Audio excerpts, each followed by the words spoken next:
ज्ञान motivation trick में आपका दिल से स्वागत है। वीडियो को लाइक करके सब्सक्राइब जरूर कीजिएगा। चलते हैं वीडियो की ओर। अधिकतर लोग बेवजह की चिंता में डूबे रहते हैं, जिससे उनकी मेंटल हेल्थ पर बुरा प्रभाव पड़ता है और आगे चलकर ऐसे लोग मानसिक स्वास्थ्य से जुड़ी बीमारियां होती रहती हैं। आज के इस भाग दौड़ भरे जीवन में अधिकतर लोग चिंता में डूबे रहते हैं, लेकिन क्या आप जानते हैं कि आपके दिमाग में आने वाले ये चिंताजनक विचार आपकी मेंटल हेल्थ के लिए हानि पहुंचाता है। जब भी आपको किसी बात की चिंता सताए तो अपने माइंड को दूसरी तरफ डाइवर्ट करें, क्योंकि सोच में डूबा इंसान अपने होश खो देता है। इसलिए चिंताजनक विचारों से छुटकारा पाने के लिए वर्तमान में जीना सीखें और सचेत रहने का प्रयास करें। शांत रहने का प्रयास करें। चिंताजनक विचारों से मुक्ति पाने के लिए अपना ध्यान उन चीजों की तरफ लगाएं जिससे आपको शांति मिलती हो। लिखने की आदत डालें। रोजाना एक डायरी में कुछ लिखने की आदत डालें। इससे आपके दिमाग में चिंताजनक विचार नहीं आएंगे और मानसिक शांति का अनुभव होगा। भविष्य की ज्यादा चिंता ना करें। अधिकतर लोग अपने भविष्य को लेकर कुछ ज्यादा ही चिंता में रहते हैं, जबकि हमें वर्तमान में जीने की कोशिश करनी चाहिए और इस करीबियों के साथ वक्त बिताएं। जितना आप अकेले रहेंगे, उतना ही चिंताजनक विचार आपको परेशान करेंगे। इसलिए अपने परिवार और दोस्तों के साथ समय बिताएं। करीबियों के साथ वक्त बिताएं। जितना आप अकेले रहेंगे, उतना ही चिंताजनक विचार आपको परेशान करेंगे। इसलिए अपने परिवार और दोस्तों के साथ समय बिताएं। भगवान गौतम बुद्ध ने बौद्ध धर्म की स्थापना की थी। बौद्ध धर्म को दुनिया का चौथा सबसे बड़ा धर्म माना गया है। गौतम बुद्ध का असली नाम सिद्धार्थ गौतम था। महान गौतम बुद्ध ने अपना पूरा जीवन समाज कल्याण और ध्यान में लगा दिया था। उनके उपदेश मनुष्य को दुख व पीड़ा से मुक्ति दिलाने के माध्यम बने। उन्होंने पूरी दुनिया को करुणा और सहिष्णुता के मार्ग पर चलने के लिए प्रेरित किया। गौतम बुद्ध के अनमोल विचार का अध्ययन करने से मन को शांति मिलती है। वह व्यक्ति चिंता, घृणा और ईर्ष्या से मुक्ति पा लेता है। आइए जानते हैं पंडित इंद्रमणि घनश्याल से गौतम बुद्ध के ऐसे 10 अनमोल विचार के बारे में, जिसे आपको अपने जीवन में जरूर अपनाना चाहिए। महात्मा बुद्ध प्रवचन सभा में आकर मौन बैठ गए। शिष्य समुदाय उनके इस मौन के कारण चिंतित हुए कि कहीं वे अस्वस्थ तो नहीं है। आखिर एक शिष्य ने पूछ ही लिया, भंते, आप आज इस तरह मौन क्यों हैं? वे नहीं बोले तो दूसरे शिष्य ने फिर पूछा, गुरुदेव, आप स्वस्थ तो हैं? बुद्ध फिर भी मौन ही बैठे रहे। इतने में बाहर से एक व्यक्ति ने जोर से पूछा, आज आपने मुझे धर्म सभा में आने की अनुमति क्यों नहीं दी? बुद्ध ने कोई उत्तर नहीं दिया और आंखें बंद कर ध्यानमग्न हो गए। वह बाहर खड़ा व्यक्ति और जोर से बोला, मुझे धर्म सभा में क्यों नहीं आने दिया जा रहा है? धर्म सभा में बैठे बुद्ध के शिष्यों में से एक ने उसका समर्थन करते हुए कहा, भंते, उसे धर्म सभा में आने की अनुमति प्रदान कीजिए। महात्मा बुद्ध ने आंखें खोली और बोले, नहीं, उसे अनुमति नहीं दी जा सकती है, क्योंकि वह अछूत है। अछूत? मगर क्यों? सारे शिष्य सुनकर आश्चर्य में पड़ गए कि भंते ये छुआछूत कब से मानने लग गए। महात्मा बुद्ध ने शिष्य समुदाय के मन के भावों को ताड़ते हुए कहा, हाँ, वह अछूत है। वह आज अपनी पत्नी से लड़कर आया है। क्रोध से जीवन की शांति भंग होती है। क्रोधी व्यक्ति मानसिक हिंसा करता है। इस क्रोध के कारण ही शारीरिक हिंसा होती है। क्रोध करने वाला अछूत होता है, क्योंकि उसकी विचार तरंगे दूसरों को भी प्रभावित करती हैं। उसे आज धर्म सभा से बाहर ही रहना चाहिए। उसे वहां खड़े रहकर पश्चाताप की अग्नि में तपकर शुद्ध होना चाहिए। शिष्यगण समझ गए कि अस्पृश्यता क्या है और अछूत कौन है। उस व्यक्ति को भी बहुत पश्चाताप हुआ। उसने कभी भी क्रोध न करने का प्रण लिया। बुद्ध ने उसे धर्म सभा में आने की अनुमति प्रदान की। गौतम बुद्ध किसी उपवन में विश्राम कर रहे थे। तभी बच्चों का एक झुंड आया और पेड़ पर पत्थर मारकर आम गिराने लगा। एक पत्थर बुद्ध के सर पर लगा और उससे खून बहने लगा। बुद्ध की आंखों में आंसू आ गए। बच्चों ने देखा तो भयभीत हो गए। उन्हें लगा कि अब बुद्ध उन्हें भला बुरा कहेंगे। बच्चों ने उनके चरण पकड़ लिए और उनसे क्षमा याचना करने लगे।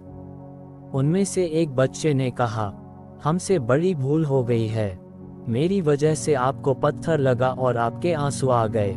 इस पर बुद्ध ने कहा, बच्चों, मैं इसलिए दुखी हूँ कि तुमने आम के पेड़ पर पत्थर मारा तो पेड़ ने बदले में तुम्हें मीठे फल दिए, लेकिन मुझे मारने पर मैं तुम्हें सिर्फ भय दे सका। बुद्ध भगवान एक गांव में उपदेश दे रहे थे।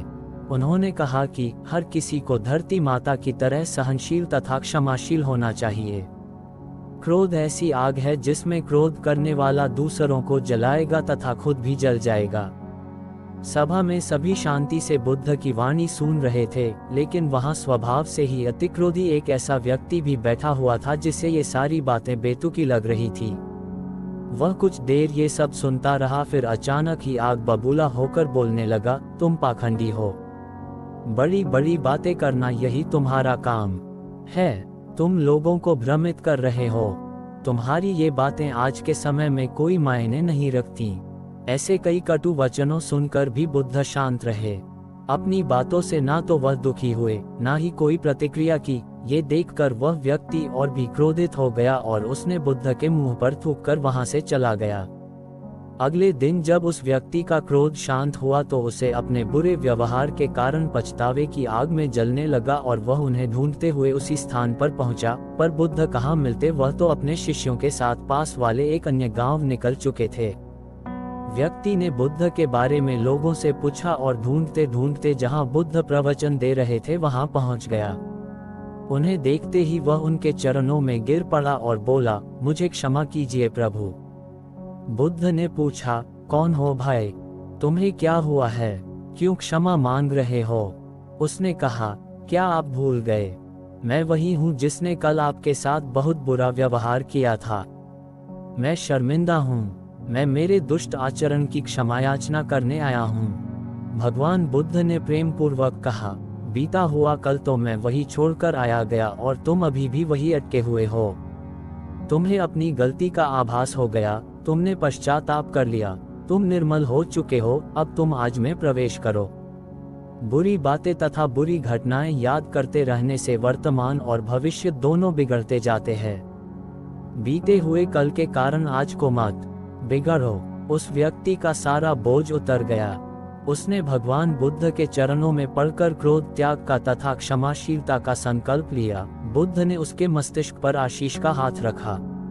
उस दिन से उसमें परिवर्तन आ गया और उसके जीवन में सत्य, प्रेम व करुणा की धारा बहने लगी। मित्रों, बहुत बार हम भूत में की गई किसी गलती के बारे में सोचकर बार बार दुखी होते और खुद को कोसते हैं। हमें ऐसा कभी नहीं करना चाहिए। गलती का बोध हो जाने पर हमें उसे कभी ना दोहराने का संकल्प लेना चाहिए और एक नई ऊर्जा के साथ वर्तमान को सुदृढ़ बनाना चाहिए। एक बार भगवान बुद्ध अपने अनुयायियों के साथ किसी गांव में उपदेश देने जा रहे थे। उस गांव से पूर्वी मार्ग में उन लोगों को जगह जगह बहुत सारे गड्ढे खुदे हुए मिले। बुद्ध के एक शिष्य ने उन गड्ढों को देखकर जिज्ञासा प्रकट की, आखिर इस तरह गड्ढे का खुदे होने का तात्पर्य क्या है? बुद्ध बोले, पानी की तलाश में किसी व्यक्ति ने इतने गड्ढे खोदे हैं। यदि वह धैर्यपूर्वक एक ही स्थान पर गड्ढा खोदता तो उसे पानी अवश्य मिल जाता, पर वह थोड़ी देर गड्ढा खोदता और पानी न मिलने पर दूसरा गड्ढा खोदना शुरू कर देता। व्यक्ति को परिश्रम करने के साथ धैर्य भी रखना चाहिए।